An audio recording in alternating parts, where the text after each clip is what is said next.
Okay.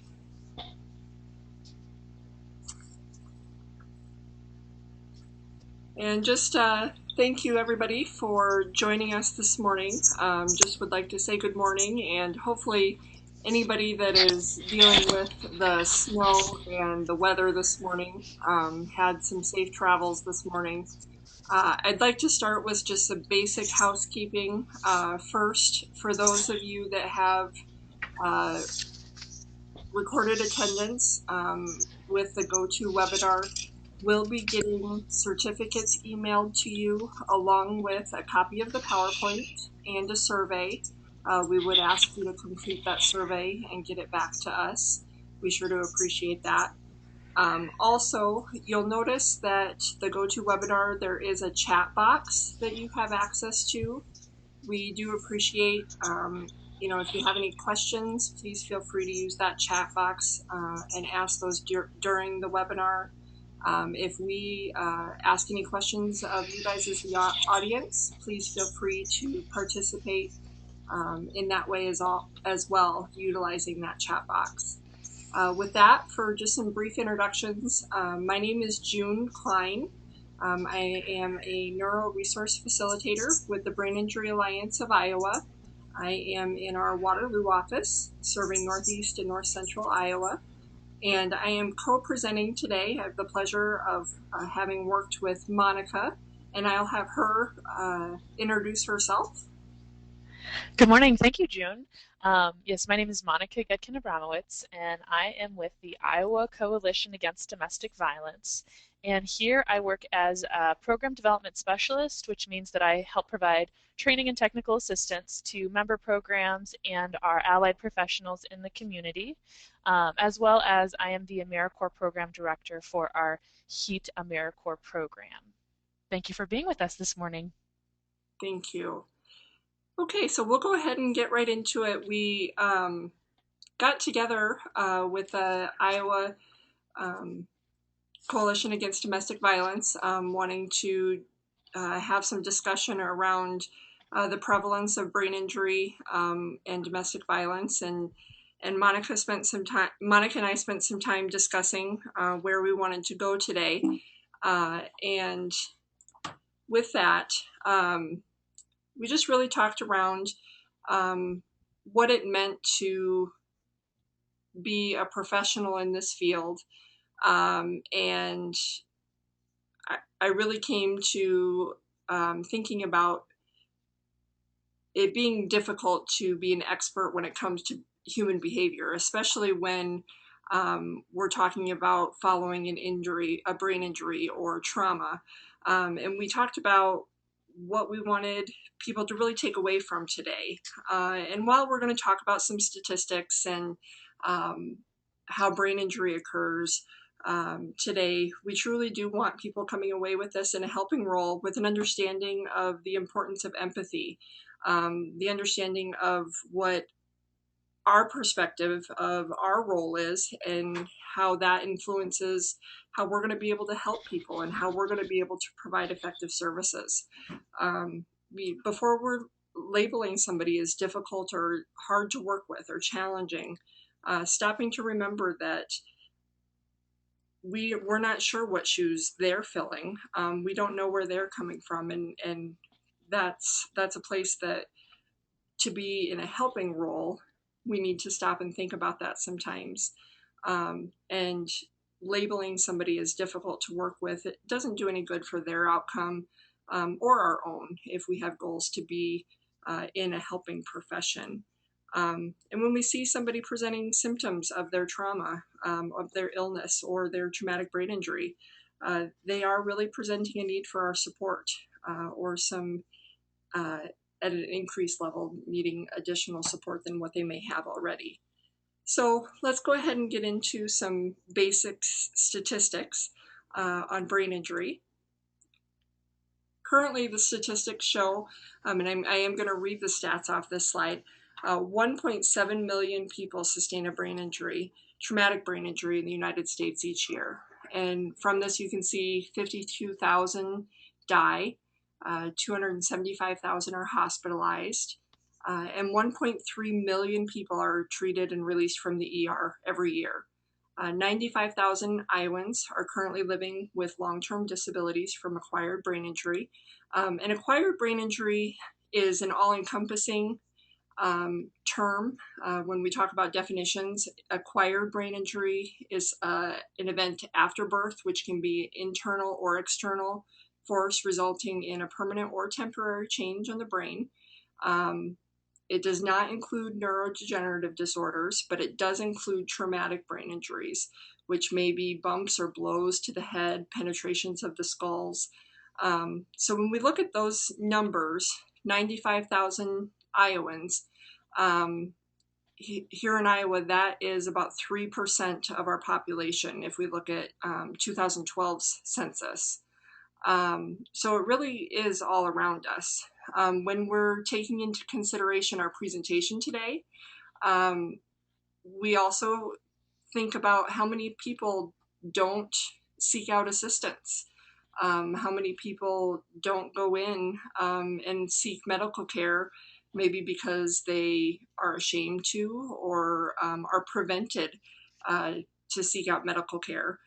And the other part of that is after one brain injury, you are at risk for second and third brain injuries.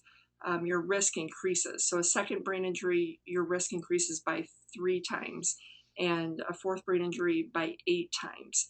So there are increased risks for additional brain injury. So in here we have a slide of the causes of traumatic brain injury, and you can see the numbers there. We do have falls as the number one cause of traumatic brain injury, and we also have assaults up there, which you can see take up 10%. While that's not necessarily all domestic violence, it is a large number, and I'll have Monica comment on that. Absolutely. So also in adding to that, we have a large category of unknown or other. And when it comes to reporting assault and injury, especially when it relates to domestic violence or domestic abuse, we have that piece of, is an individual sustaining a brain injury as a result of an assault, and they are not disclosing that it's related to domestic violence or domestic abuse. So we have a whole nother component there to think about when we look at the statistics and the information. And we do know that there are prevalent barriers in relation to safety, and barriers as to how an individual feels they'll be perceived if they share the information that this was something that happened to them because of their partner or an ex-partner. And so there's that kind of piece as well, and considering when we figure out, is someone presenting a brain injury, and are they sharing the result of that being related directly to their intimate relationship. So, when you think about a medical facility and you go in and you're going through screening questions, they ask, do you feel safe in your home? And in those situations, was your partner or spouse next to you when that question was asked? And then what is your agency's policy around when you are screening for violence in the home or domestic abuse? What ways do you communicate to think about making yourself a safe person to share to? So if you were sitting down with someone and screening for domestic violence in the reporting process, do you ask, what questions do you have? Or do you say, this is what I will do with the information, so that they have an ability to trust that if they do share with you, they need to know what's going to happen with that information as well? So I'll pass it back over to you, June. Thank you. Okay, so just to talk a little bit about what happens during a concussion or another type of traumatic brain injury, um, to talk a little bit about the brain. Our brain is made up of a consistency slightly thicker than jello. And of course, our brain has different lobes that each play a different role. And then our brain is floating in cerebral fluid within our skull. Our brain is protected by our skull, which is made up of hard bone, and on the inside of our skull, there are ridges. And so when we have, sorry, I'm freezing up here.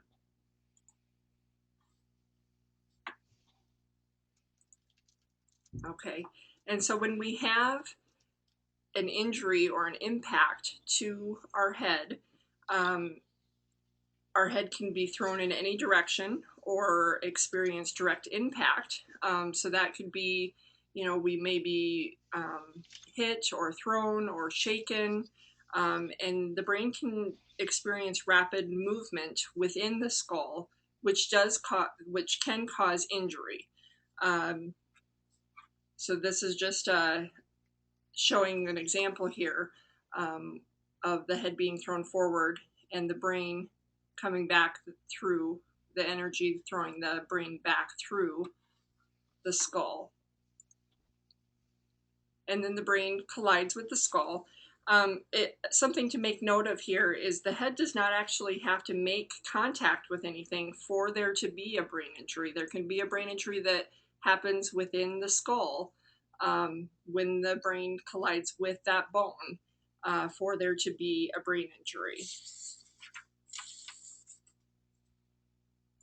So if there is rapid movement, like I said, such as shaking, could be multiple hits, falling down stairs, the energy is going to be transferring through the brain, could be bouncing back and forth in the skull. There can be multiple situations for injury to occur. It's sufficient movement within the skull for occasions for injury to occur. One situation, coup contra coup, is something that many people may have heard. So coup contra coup is when the skull comes into contact with two areas of the brain.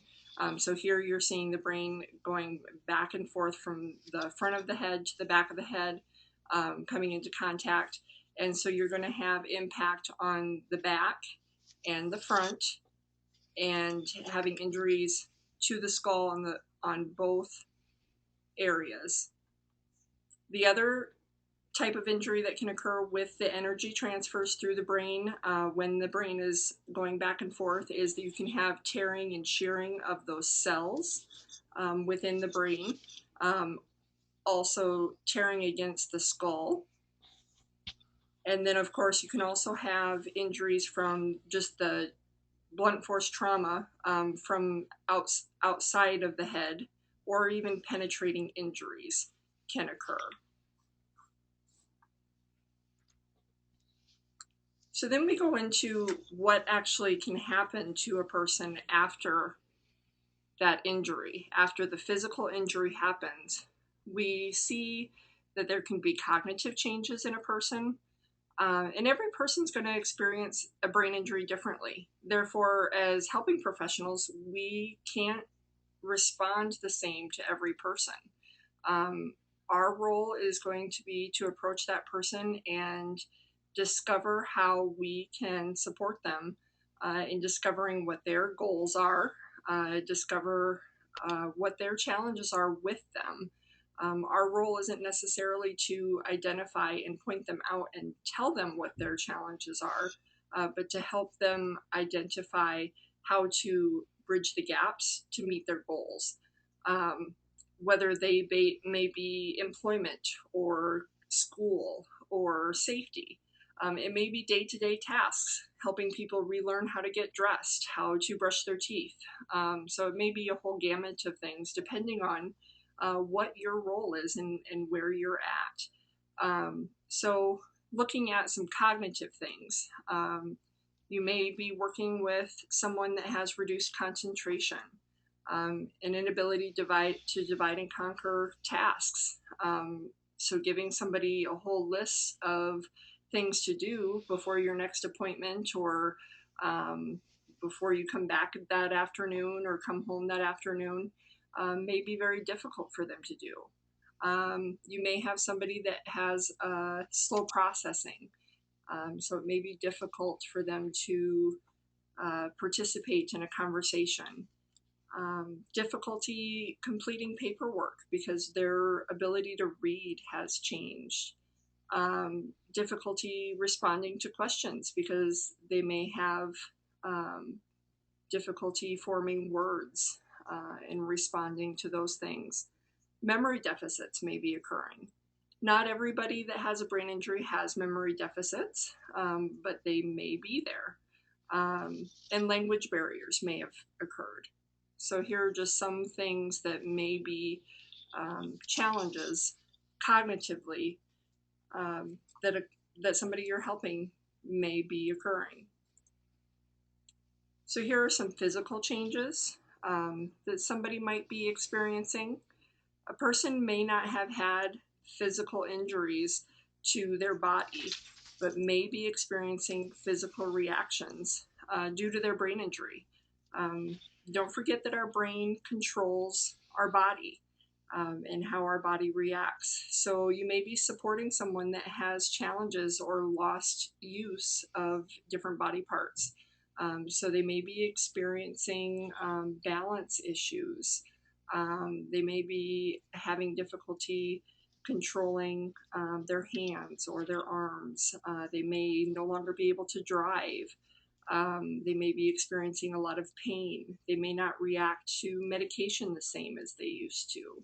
So there's a lot of different physical changes that a person may go through because of a brain injury. Um, and then we have emotional and behavioral changes that people may go through. This may be a more common thing that we may see in the helping profession.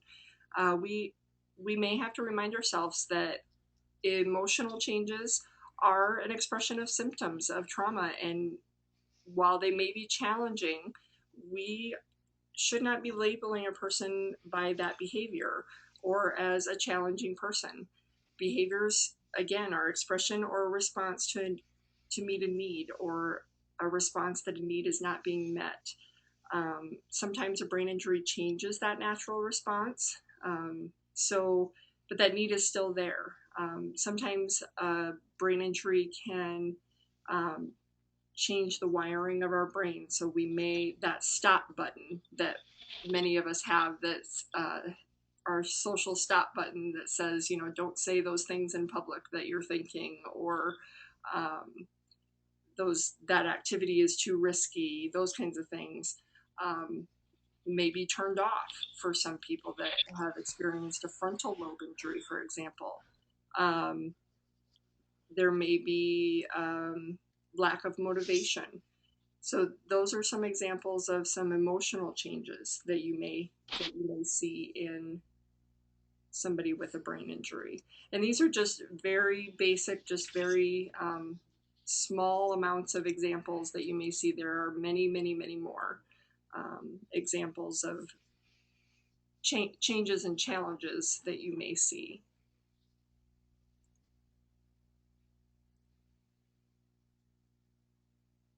And then when we add domestic violence into the mix, into the puzzle, we've got a whole nother puzzle. Now let Abs- Monica oh, address yep. that. Absolutely. So when we think about a person coming to our services who has experienced brain injury, we now have that foundation of some potential things that they could be working through as barriers or that they could be experiencing. Once you add that piece of domestic violence into it, it's going to exacerbate the experience of the individual. In regards to some of those specifics would be the increased difficulty in engaging the client. So if the individual has experienced violence from a person who they have been intimately involved with, what capacity do they have to trust you? Right? So kind of questioning those pieces as well. And we're going to talk more specifically in regards to engaging clients. Individuals may have poor follow through when it comes to assignments or tasks, and we'll have some further explanations on that as to why that occurs later in the presentation. And an individual may not benefit or get what they need from us from a typical form of intervention, because every person is an individual.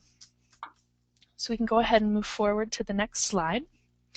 And in regards to what I mean when I say domestic violence, it also is referred to as domestic abuse or intimate partner violence. It is a crime of power and control. We often think of physical violence, but there are a variety of additional examples. I've got just a few up on the screen that an individual can experience. These are abuse tactics utilized by a partner who has the goal of gaining and maintaining power and control within their relationship. So you can see up there we have assault, we have stalking, economic abuse, harassment, threats, and intimidation. And those are just a few of the examples that a survivor of domestic violence is experiencing. And so we ask ourselves as service professionals, will I be prepared if the person I'm working with is being stalked by their intimate partner, they're done with their appointment with me, and their car is gone?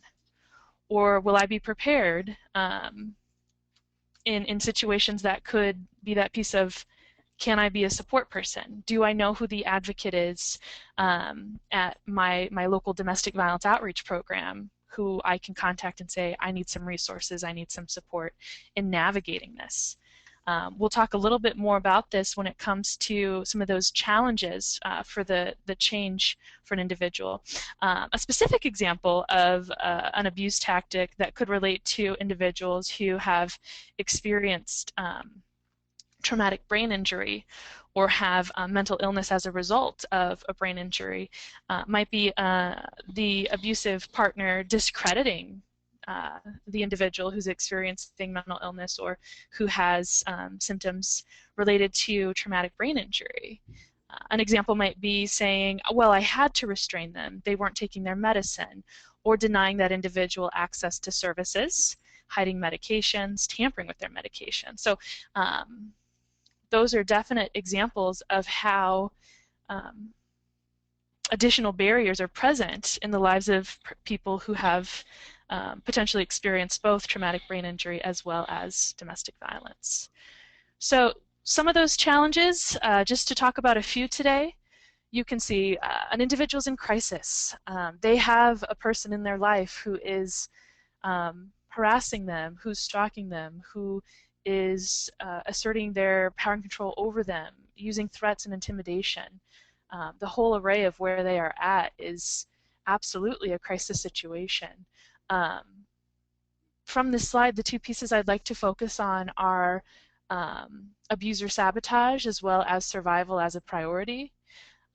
I think that those are some really key pieces that are helpful to dissect for service providers when we think about the additional challenges that are present for a person living with the experience of domestic violence. And so we look at, the abuser's goal is to gain and maintain power and control over a person in their relationship. And they do that through manipulation, economic abuse.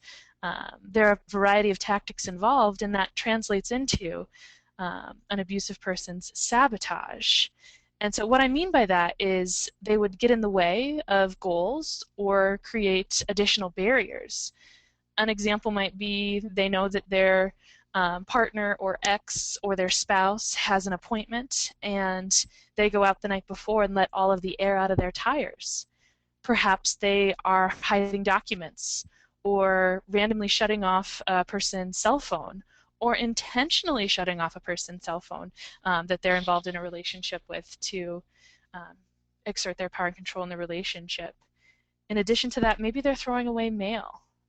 Withholding information is a key tactic for an abusive individual to maintain that power and control in their relationship. So it's really helpful to think about abuser sabotage in relation to barriers that are present for survivors of domestic violence who are working with you.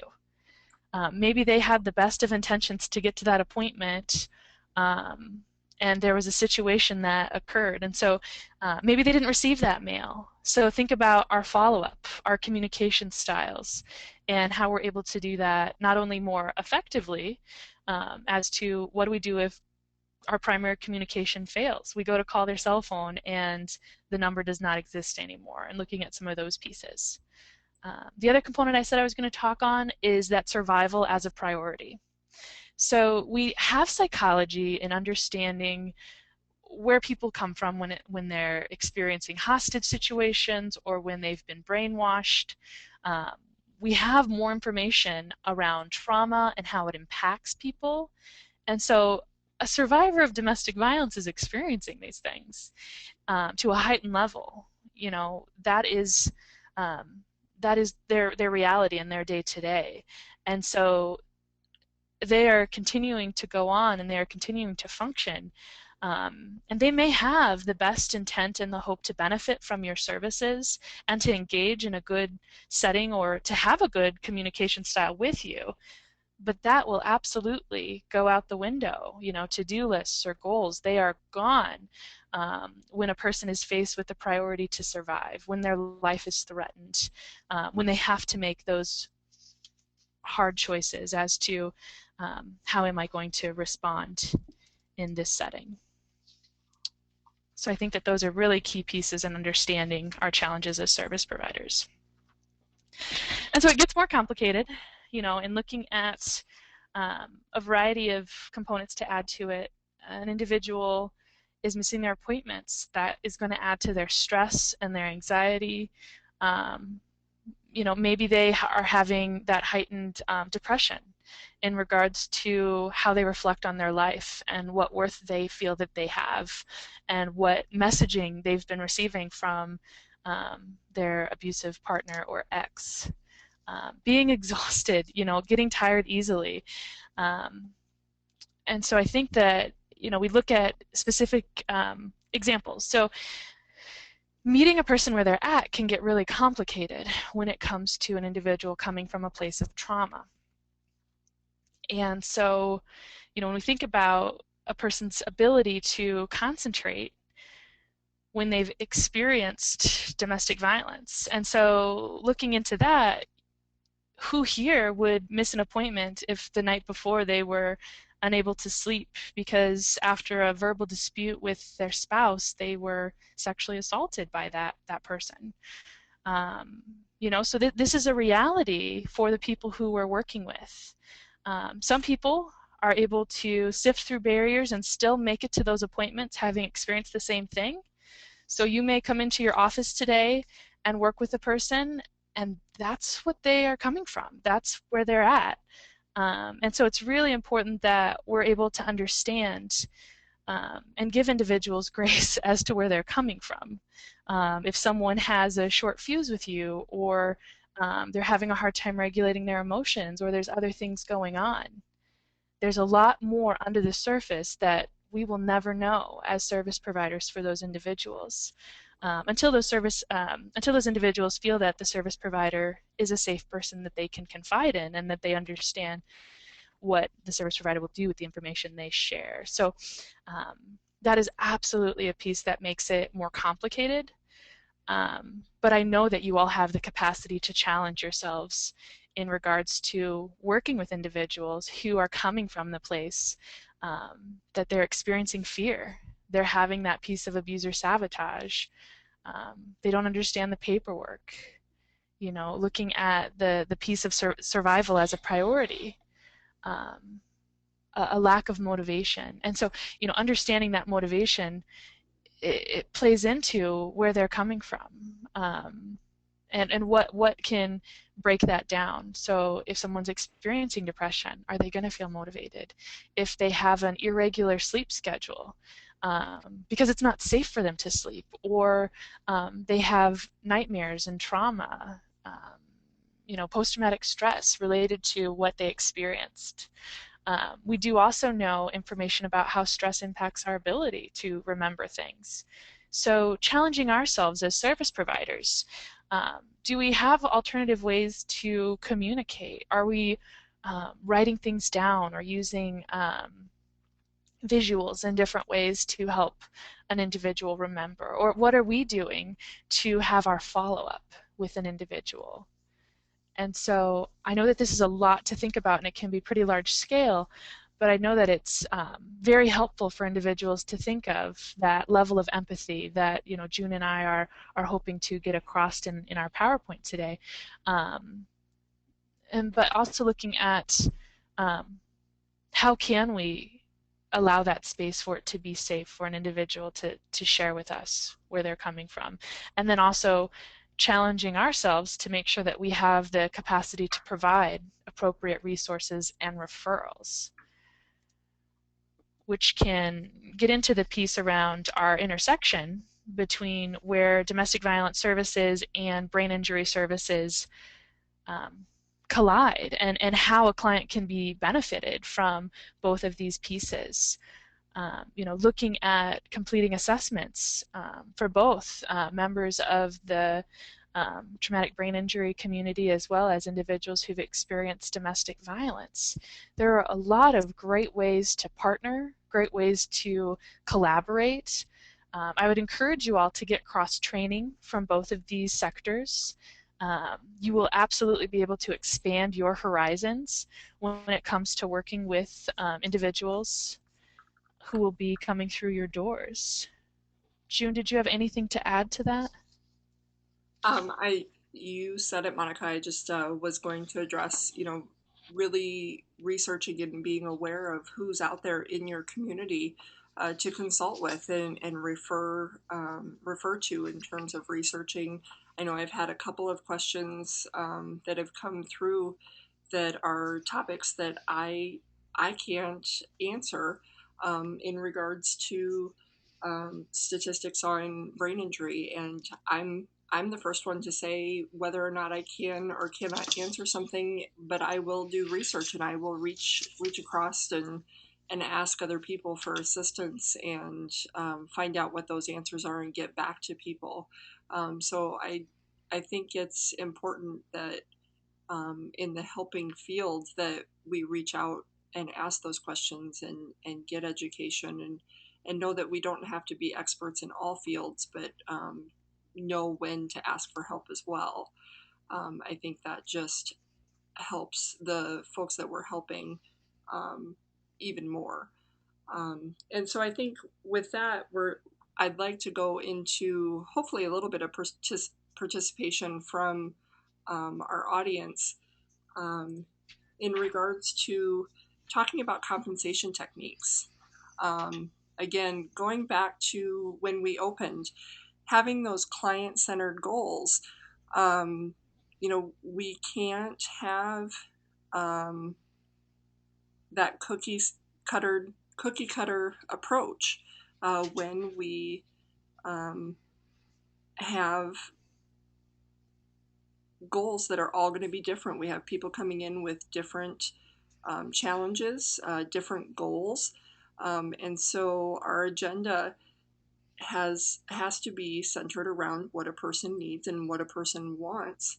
Um, so I guess I would like to talk a little bit about what we can do as professionals and what kind of compensation techniques people know about and think about what or have thought about as we've been talking. And I'd like to break it down a little bit and maybe ask the audience to type into their chat box ideas that we can share back with each other. Um, for example, if you have a client that is dealing with communication barriers with you, having a hard time communicating with you, how might you respond to that and assist them with communicating?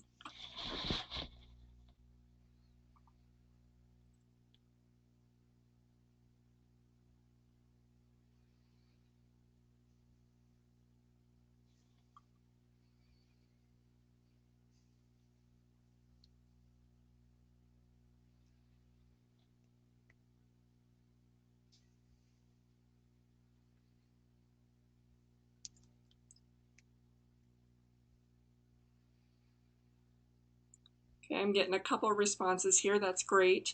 I've got one here. that's talking about using body language and sign language. That's fabulous. Being aware, and if I misinterpret anything that you're saying, please feel free to respond again. Um, Utilize body language. Be aware of what your body language is to somebody. Um, Also, when we're talking about somebody with a brain injury, sometimes they may not be aware of what their body language shows. They have they may have lost some of their ability to show affect. They may appear to be unhappy or sad or disengaged when in fact they may be engaged with you. So being aware of that. So very, very good response there. Um, the next one, establish a comfortable environment to meet in. Very, very good response there as well. So being aware of what's comfortable to that person, what time is appropriate to meet with them, understanding what might be distracting for them, um, is noise distracting, bright lights distracting, understanding is fatigue going to set in after 20 minutes, after a half hour, um, is pain going to be an issue to sit in a hard wood straight chair, so being aware of those things. Is our mornings more difficult? Those kinds of things are things to take care of when scheduling. So very good. Communication devices or apps using existing technology. There are lots of technology out there. Iowa Compass is a great um, tool out there to utilize to look into technology out there. There are lots of resources to check into for communication devices. Um, there are there are all kinds of mobile apps to utilize for communication devices as well. Sometimes people want to communicate by email. I can say that I've got a couple of people that I work with that we very rarely actually speak by phone. They would prefer to speak with me by email because talking is a little bit more difficult for them. Um, Being honest but respectful if you don't understand their situation. Um, Very good, very good. I think it's important too to be honest with the people that you're helping, and always being respectful. Um, that is something that I think is should be a number one rule in the helping profession. To be respectful of anybody that you are helping. Getting lots of responses here. Thank you very much. Um, Being patient and letting people complete their thoughts and sentences. You may have folks that have difficulty with word finding. You may have folks that uh, get lost in the middle of sentences, in the middle of their thought process, and it may take them a quite a long time to finish sentences. As you build relationships with people, they if they do have some of these challenges, you may find that they are okay with you helping with word finding, helping with cueing, but don't assume that they're okay with that. That's a relationship building thing and a conversation that needs to happen. It may be very disrespectful for you to cue somebody or help them word find. Um, it it's more respectful to have that conversation and to um, allow the time for them to complete their thoughts. So being aware of that, very good.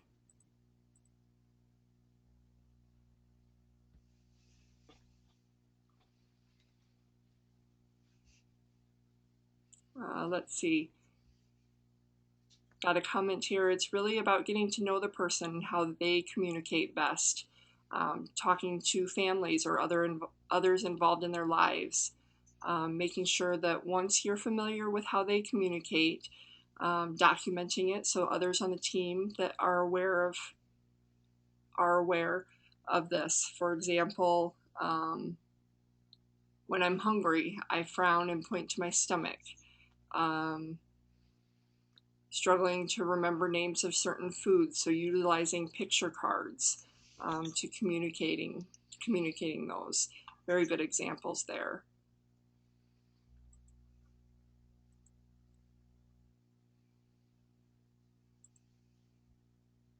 Got a got a couple of suggestions here.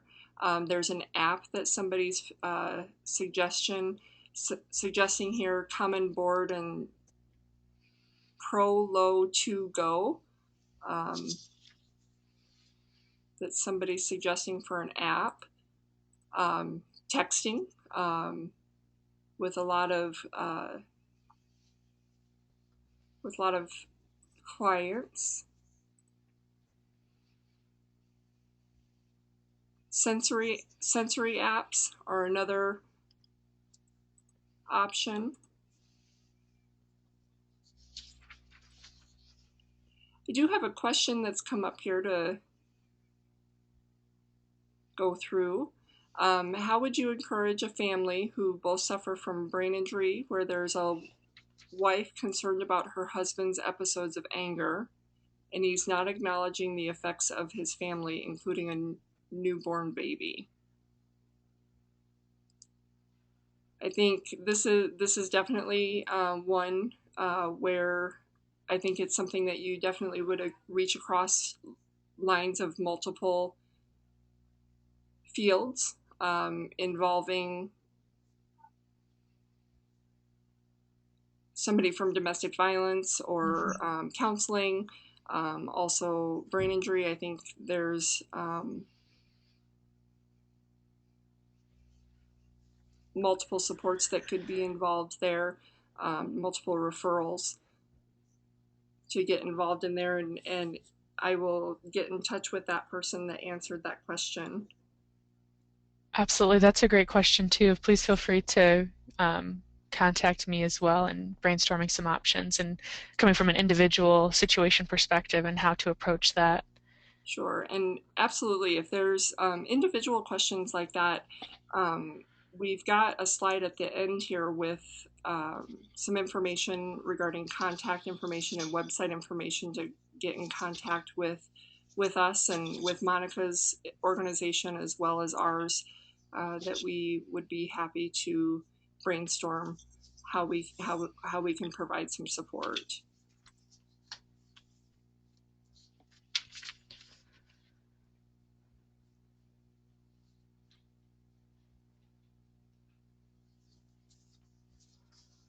We've got another comment here, talking about uh, whether or not people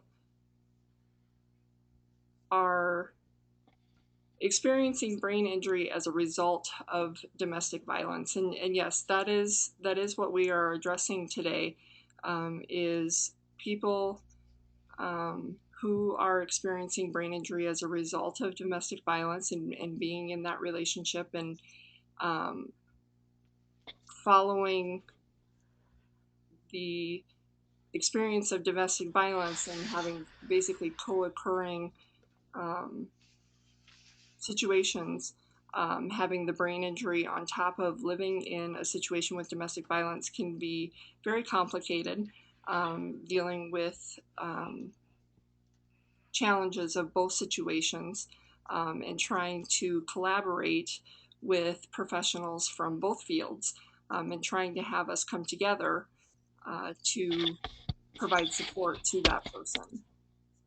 Right. So, traumatic brain injury can happen in other capacities we haven't spoke about that are prevalent in physical violence and domestic violence relationships with strangulation, loss of oxygen to the brain for a long period of time, as another example, but physical assault, a history of physical assault as well. So absolutely having some pieces around safety conferencing and pulling in community partners and collaborating. So if I'm a domestic abuse advocate and I have an individual who is receiving services from the Brain Injury Alliance, or who's working with uh, support staff through another system, we would collaborate and come together and figure out, what are the best ways to approach different pieces. And actually, once we're done talking a little bit more about compensation techniques specifically for how we can take a step back and provide empathetic support, we'll talk more further on in the presentation around how to create that working environment that really is set up for enhancing an individual's safety and growing some of those coping capacities. But it's really important in looking at the compensation techniques for how we can be as client-centered as possible, knowing that they are up against many barriers. Like we spoke about with that abuser sabotage, as well as some of those other key pieces playing into how we can work with individuals who've experienced um, domestic violence, intimate partner violence, or who have sustained a brain injury as a result of that. Absolutely. Um, and I do want to, we spent some time here talking about communication compensation techniques, and have gone into a few other areas here as well. I do want to cover just a few other compensation techniques before we move on. And we've had a few comments in the question box that are specific to individual questions, and I am saving those so that we can address those individually. So if I haven't addressed those, I want to make sure that you are aware of that. Um, so just going on a little bit to um, attention, if people are struggling with paying attention or attention to detail, following up on tasks, um, we spoke a little bit to this already, but I'm just going to cover a few things here. Uh, Providing one task at a time, limiting distractions, encouraging breaks, um, again, meeting when the client might be most productive, maybe a few compensation techniques that you may be able to provide. Thinking again about, is that person worried about what's going on at home while you're trying to meet with them, or just having a difficult time concentrating. Learning or memory. If learning and memory is a challenge that somebody is dealing with, again, this is something that not everybody that is dealing with traumatic brain injury is dealing with, but you don't, at the same time, you don't want to assume that they're capable of remembering everything. You do want to work with people to develop tools with what's going to be effective for them, whether that be, you know, the good old pen and paper, or using technology that they're using. Do they have a smartphone or an iPad, or some people are using different watches with alarms, or there's all kinds of different technology out there. Again with the mobile apps and whatnot, that are out there for learning and memory. um, Again, keeping interactions brief, if that's needed, um,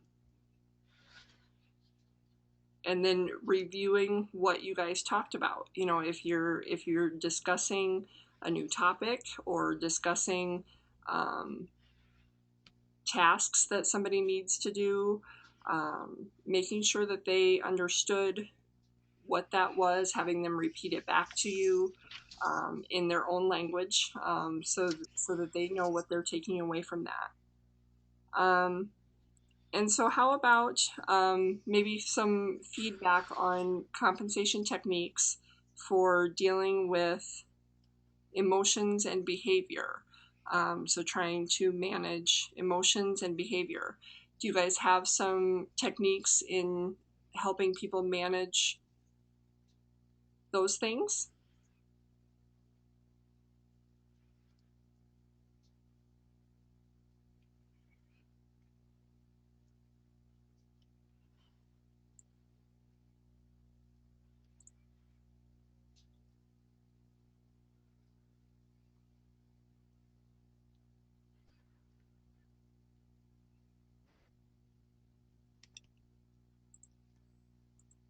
Okay, I got one, offering compromises. That's great.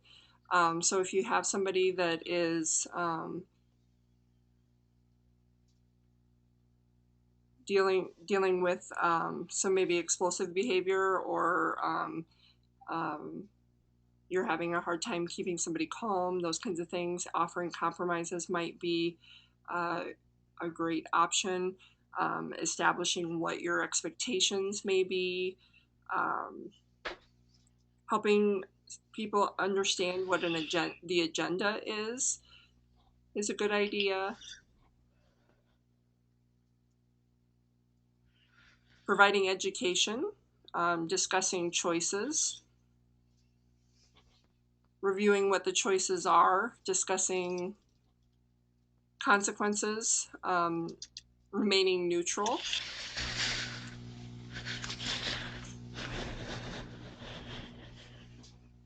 validating how people feel and letting them know it's okay to express their feelings, giving them a safe place to express feelings. It's a great one. Using relaxation techniques, using soft, relaxing music in the background of the office in the waiting room.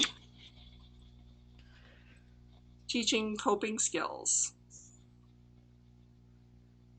helping people identify what their coping skills would be, setting them up to understand what those are,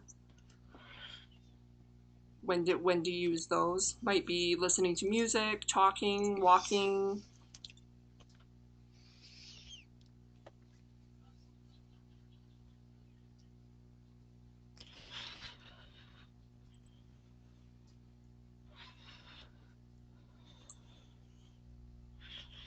Got a note here. SpringPad is a great app for that anyone could benefit from. Somebody that uses it for notes, tasks list, bookmarking, recipes, something that you can share with others. Animal therapy. So some great feedback here.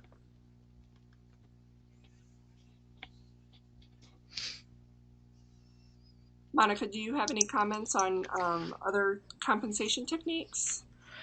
Oh, absolutely. I mean, just speaking on some of the pieces that you were talking about, I think about that encouraging breaks is very helpful, especially when someone is sharing a part of their life or their story with you, because you're only hearing what's going, what's coming out of their mouth, or you're only, you're seeing what's happening, based on their body language or their facial expressions. And I think it's really helpful up front just to say, at any time we can take a break, and encouraging breaks. I think having that language throughout is crucial for individuals who've been exposed to trauma, because they could be dissociating, they could be, triggered, they could be in a different place. So absolutely, and talking around coping and um, engaging individuals on grounding techniques. Thinking about what do you have in your office space, or what do you take with you when you go to meet with someone. A lot of people feel grounded when they can fiddle with something with their hands. So, it might be silly, but thinking about taking a small thing of Play-Doh, or a ball with glitter in it, or some kind of an object, so that if someone is talking with you, they're able to stay more present, because they're able to stay grounded through fiddling with something. So it's really thinking about creative ways uh, in regards to how you can work through those key pieces. Absolutely. And I can speak to that a little more when we talk about fostering that working environment coming up soon. Absolutely. And why don't we go ahead and move to that, Monica? Oh, perfect. So in regards to how do we create an environment that welcomes individuals who are coming from a place where they're exhausted, where they have experienced trauma. Um, you know, are our services mandatory or voluntary, depending on um, what services we're providing, and looking at those pieces as to how to make this the best possible experience for the individual who we're working with. And really, what does it mean to be non-judgmental? You can have a common definition from that, but it's really challenging yourself to put aside any stereotypes or misconceptions that are a part of our culture or society that label people in a different way. So, what do you think of when you think of an individual who's experienced domestic violence? Well, that conception is different than what the person who is in front of you, what they have experienced, because we all have our own individual paths. So it's letting that person be the expert on their situation, and giving them as much speaking time as possible in expressing where they're coming from. I mean, a huge part of setting up a non-judgmental working environment is listening in a way that you're able to offer feedback that is centered around their strengths, and kind of going along with that. Empathy is absolutely a huge skill in regards to what that looks like and what that feels like, and how you express it, I think, is really key. So when someone says to you and shares with you, well, this situation happened to me, your response to that really can help to express that you feel empathy for them. In regards to that, reducing barriers, we as service providers, as helpers in the field, we have barriers. So let's say we're working with a woman who has 3 children, some that are in childcare, some that are in elementary school. But what alternatives do we offer besides coming to our office to meet? Or say that we are thinking about having them come and drive their vehicle to our county because our county is where the services are. What compensation do we have in regards to that for mileage, in regards to what if it's not their vehicle and they're able to get a friend to drive them? How do we navigate that? Our barriers with, the flexibility piece plays into that as well, around the times and the locations. Thinking around what barriers do we have in our policies? What pieces of just our natural functioning as an agency can we think about? And I think it's really important to constantly be reviewing your policies and procedures and your training with the focus of reducing barriers and enhancing individuals' accessibility to receiving services which they feel would meet their needs the best too. So thinking of how do you get feedback from the individuals you work with? Surveys are a traditional form of evaluation, but what are some other techniques or strategies you can come up with that are not as cumbersome or complicated to go through for individuals? I think that a key piece around creating a working environment is also that enhancing the resources, and absolutely that relates into safety options. So if someone's coming to meet with you and you've been working with them, maybe this is the 5th time that you've met with them, and you are aware that they have a protective order or there is a no contact order against their partner, their ex-partner, what considerations are you going to have in your logistics around a conversation with them that's supportive? In the event that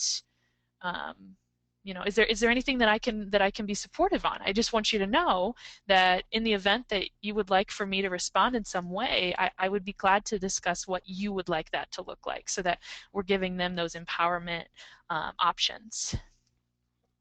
And so understanding privacy, in speaking to that, I think it's really important to know that no matter what your confidentiality or privacy policies are, that we communicate as effectively as we can. I just don't feel that you can over communicate in regards to creating a safe working environment. And so with that, we can move on to our resources slide.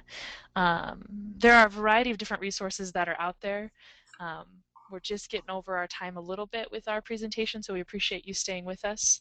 But please check these out, look into them, find what resources are available.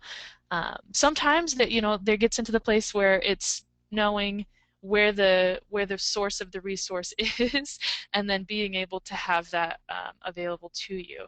I would encourage you to challenge yourself to meet, if you're an advocate, meet a person who's serving individuals in your area who are experiencing brain injury.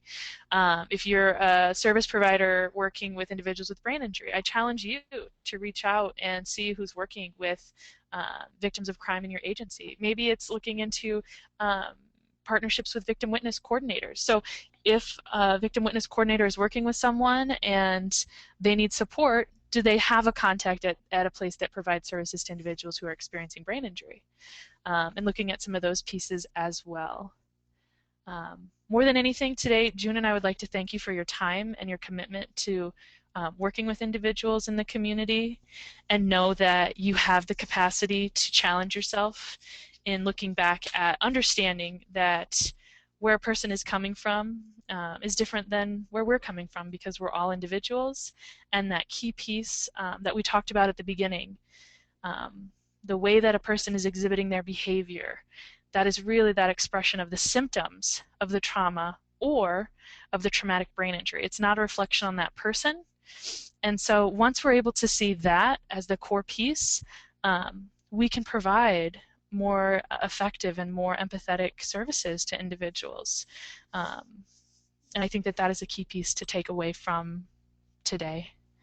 Thank you for having us. Yes, thank you very much for joining us. And I did in the chat box typed in very quickly my email address. Should you have any further questions or specific uh, situations that you do want to um, ask us about, we would be more than happy to address those. And I am putting in Monica's as well, so that you can also take a look at that. Please feel free to also jot those down. Um, we are happy to assist, and like we both said, we are happy to reach out and do research and support you in getting in touch with the person or persons that you need to be talking to if we don't have the answers or support that you need. So thank you again for joining us. We will be signing off, and have a good and safe day. Thank you.